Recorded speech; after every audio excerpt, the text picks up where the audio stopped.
啲紋啊得意啊，呢啲日字回紋啊嗬，睇下佢個透視機芯啊，幾靚。其實個錶藍寶石錶面，日本機芯，1380蚊咋。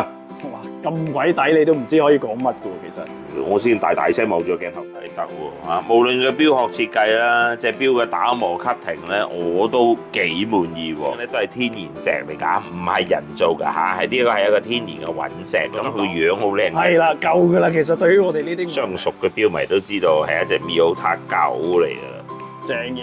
ETA 嘅天文台機芯添。咦咁得意？係啊，2892嚟嘅，最準係天文台㗎啦。咁咧佢就做咗呢個機芯嘅認證，咁啲錶廠咧就會送一啲機芯俾呢間。咁佢係鎢鋼再加不鏽鋼。大家好，我係標童啊！今個星期咧又有新錶介紹俾大家啦。事不宜遲，即睇最靚嘅新錶先。哇！呢一隻真係得喎嚇，無論個錶殼設計啦，隻錶嘅打磨 cutting 咧，我都幾滿意喎。我直頭做得好高級啦，隻錶。真係做得好高級啊！大家睇睇啲切割先。哇！但係最估唔到 ，Asians 係我哋一個香港嘅本地品牌嚟㗎。做錶咧，佢哋除咗用心之外咧，佢哋講求嗰個質量咧，都一直都好講究㗎。我哋香港錶迷，香港嘅玩錶迷真係唔嘢少嘅。比起世界各地好多玩錶迷咧，行得比較前。好多地方咧依然係都好保守嘅，玩手錶咧都淨係玩一啲大牌子嘅。好多國家都仲停留喺嗰個階段。其實近年咧行得好前嗰啲咧，好多啲玩緊啲 micro brands 啊，玩好多好大膽嘅設計啊，大膽嘅諗法啊，好似 Asians 今次咁啊。佢成個系列咧都係用咗天然石嚟到做呢個錶面嘅嚇。先介紹一隻最大路嘅先啦，不如。我咧就原本最中意呢一隻嘅，因為咧最大路嘅就係一隻隕石面。係啦，呢個就係一個嗱，所有我哋講緊嘅咧都係天然石嚟㗎，唔係人造㗎嚇，係呢個係一個天然嘅隕石。咁當然啦，隕石面咧好多世界嘅大牌咧都有做過㗎啦。係啦，咁今次 Asians 當然都會用隕石呢一種物料嚟做啦。咁啊，其實呢啲天然石咧，每一種石啊，本身都有，即係呢啲都會有一種叫做氣場係嘛？能量啦，能量係啦，會有一啲能量發出嚟嘅。咁好似隕石咁啦，就會帶俾人哋好運啦，增強啲運勢啦，同埋招財喎，嗬。係。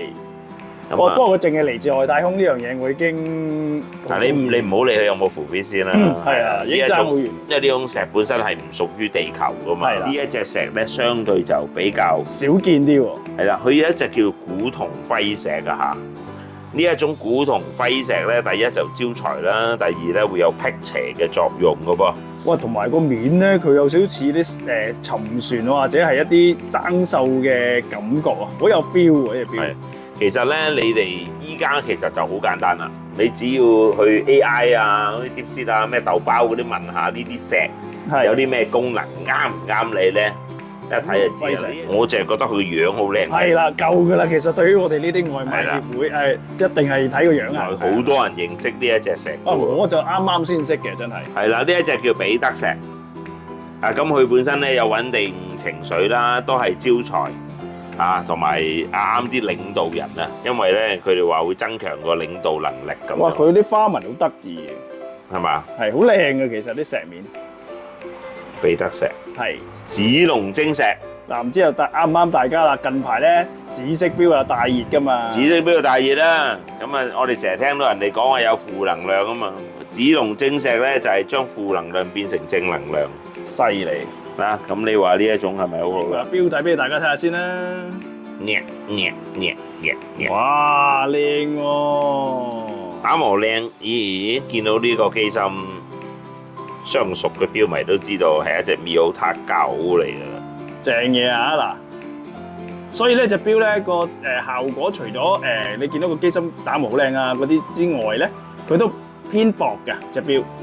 藍寶石面亦都寫到明 Hong Kong 噶啦，係啦，我哋香港品牌啊，哇！我覺得呢個香港品牌做錶真係做得相當有係不嬲都用心嘅。睇啲古銅徽，哇！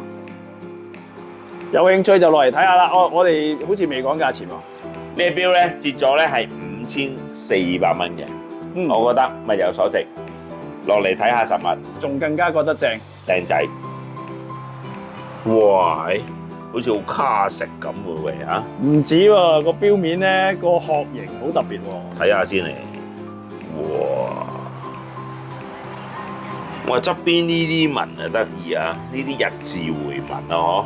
咁你都識犀利啊！呢啲咁嘅回紋咧，都喺啲名牌度經常會出現嘅。所以咧呢隻錶睇落去個感覺都好高級啊！卡食高級啲，係啦，睇下佢個透視機芯啊，幾靚。其實個錶咧嗰個層次感都唔錯，因為佢個錶有翻適當嘅厚度，嗰個即係有個好似幾有立體感啊！其實隻錶咩立體感啊？係啊，相當好啊！藍寶石面啊，試埋個夜光先咧，夠晒光啦。照下呢個咯，邊個？係啦，42mm 藍寶石錶面，日本機芯，1380蚊咋？哇，咁鬼抵你都唔知可以講乜嘅喎，其實。我先大聲望住個鏡頭講咯。係。講咩喎？講就係好抵啦。係啦，就係好抵啦。講咩啫？快落嚟睇啦！哇！喺咁靚嘅盒，有隻咁靚嘅錶。瑞士錶啊嘛，梗係大陣仗啲噶啦。嗱，羅馬手錶啊，今次嘅羅馬手錶咧，以我睇去咧，我知道佢係一隻馬嘅特別版嚟嘅喎。係啊，呢個叫野馬系列啊嚇。等我將支時針撥開俾大家睇清楚佢個馬頭先。138年喎，138年喎。係喎，咦？哇！下邊寫住天文台機芯添喎，係 ETA 嘅天文台機芯添。咦，咁得意？係啊，2892嚟嘅。咁天文台機芯咧係即係點樣？可唔可以講解一下？天文台機咧，如果以我哋買手錶嘅朋友嚟講咧，就係一個比較準時嘅保證啦。而呢一個瑞士嘅天文台機構咧，就專門咧，天文台時間準就一定噶啦嚇，最準係天文台噶啦。咁咧佢就做咗呢個機芯嘅認證，咁啲錶廠咧就會送一啲機芯俾呢間天文台啦，咁就出一啲機芯嘅認證。咁個認證出到嚟咧，每一個角度咧都要去每日去 check 嘅。咁啊 check 完之後咧，個機芯咧嚇粗略啲去講咧，就係正6負4一日。呢個係一個標準。正6負4秒一日，係啦，一日個範圍喺10秒加減嘅啫。呢種就係天文台認證嘅手錶。係啦，咁啊相對好多玩錶嘅朋友就因為始終天文台機芯咧都會有個寫住係一個天文台認證啦，咁啊梗係叫做極品啲啦。正啲啊！你食鮑魚咧極品包咁樣咯。同埋咧，佢每一隻手錶咧，應該都係要拎去呢個做一個個機芯都要做一個檢定啊嘛。係。所以成本啊各方面都一定係再多好多。咁一定係貴好多啦。嗱，呢一隻白面咧，可能會大家都會幾中意，因為佢用咗我哋最比較中意襯落白色面度嘅瑞士錶咧，中意用呢種藍色針去襯落去嘅。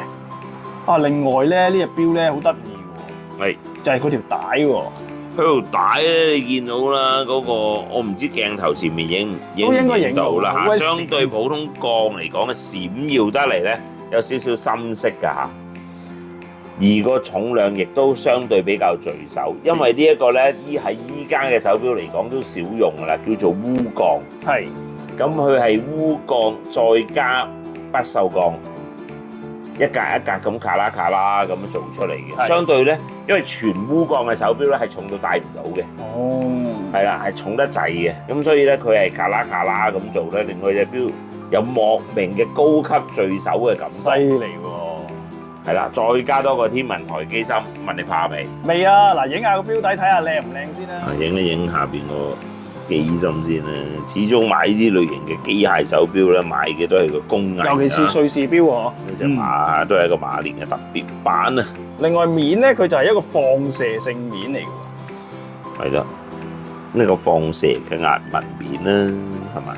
係好企理嘅手錶。嗱，一錶兩帶嘅，一個係啦，鈷鋼加鋼帶啦，再加多一條真皮皮帶啦。冇錯啦。咁啊，開面咧就係43mm 100米防水藍寶石鏡，天文台認證啊，一錶兩帶。咁講到咁正，嗱咁呢隻手錶咁正，乜都有啦。講到嚇幾多錢呢？三隻價錢一樣，折實價12,800蚊。係啦，嗱咁有一隻新款嘅瑞士天文台手錶啊，有興趣嘅落嚟試下佢，質量一定係好好嘅。哇講真帶真係好靚啦，嘅，天文台認證嘅 ETA 機芯，再加埋鈷鋼，萬零蚊都唔貴，就真係。一定係合理添啦。啊喂，帶呢只啊！好，我唔知點解我係嗰隻白面好鬼靚。牌面去襯啲藍鋼針嗰啲啊嘛。係，有興趣快啲落嚟睇下啦，好靚嘅隻錶。